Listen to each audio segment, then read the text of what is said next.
Hey everybody, how's it going? Dustin here with Lare. I have Melissa on camera. Hi guys. So today's video in the gardening in Iowa section, we are going to plant and talk about Swamp Mallow. Um, this specific variety is called Holy Grail from Proven Winners. The remarkable thing about this shrub is it's grown for its flowers. This one does not have any fully in bloom, but I do have this tag here if you want to take a look. Oh, this is one of my favorite plants. So this is my favorite out of this entire collection of species. I love this one. It gets about 8 to 9 inch dinner plate size flowers on it, and they're amazing. So Yes, they are. highly recommend for that reason.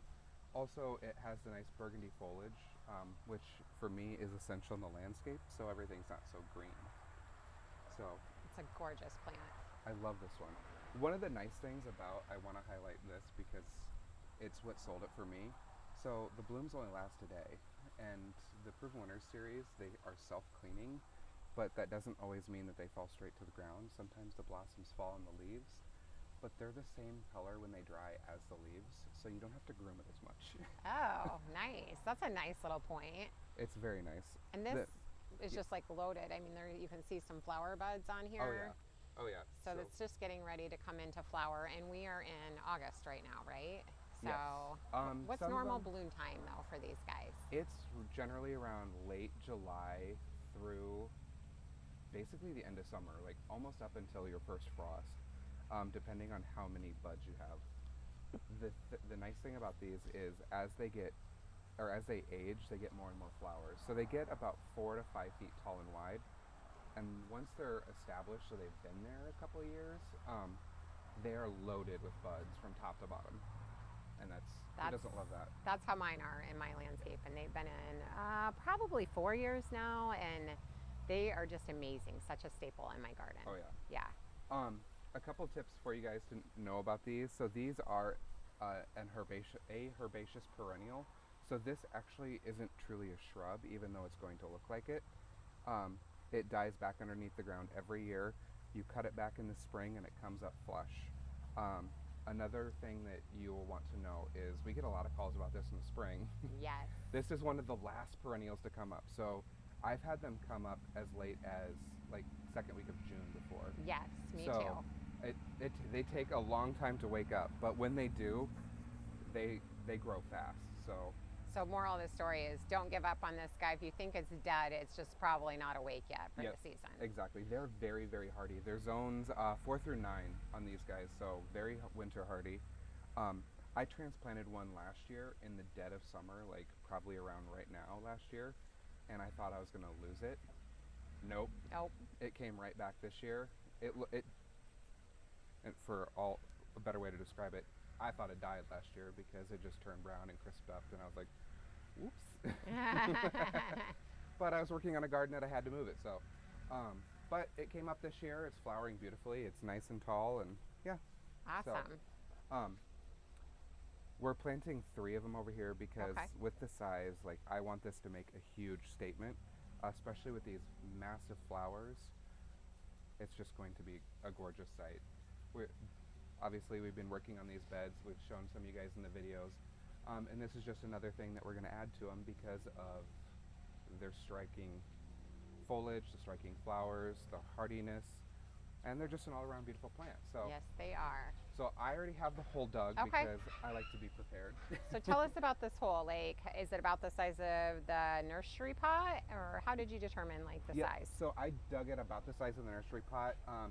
You don't really have to sink, or you don't want to sink these too deep or anything. So I just made sure, I'll show you, it's kind of right at that level, especially when you get the mulch in there. Okay. It will settle a little bit, so if it is just a hair above that soil level, don't worry about that. They'll be okay. Okay. So, perfect.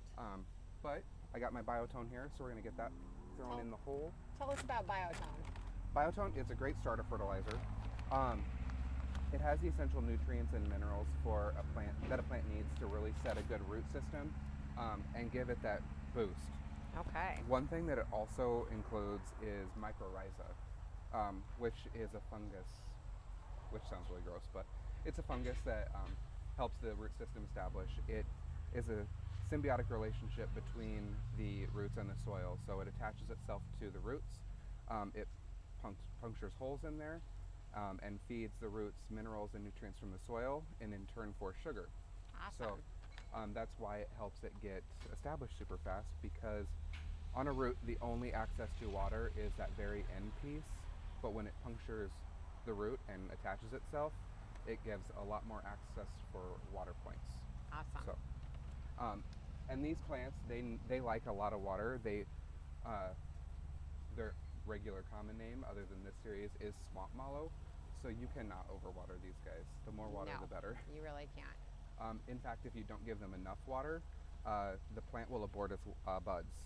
So that's a good sign that if your plant is shucking its buds, give it some more water. Okay, So, cool. Good okay. to know.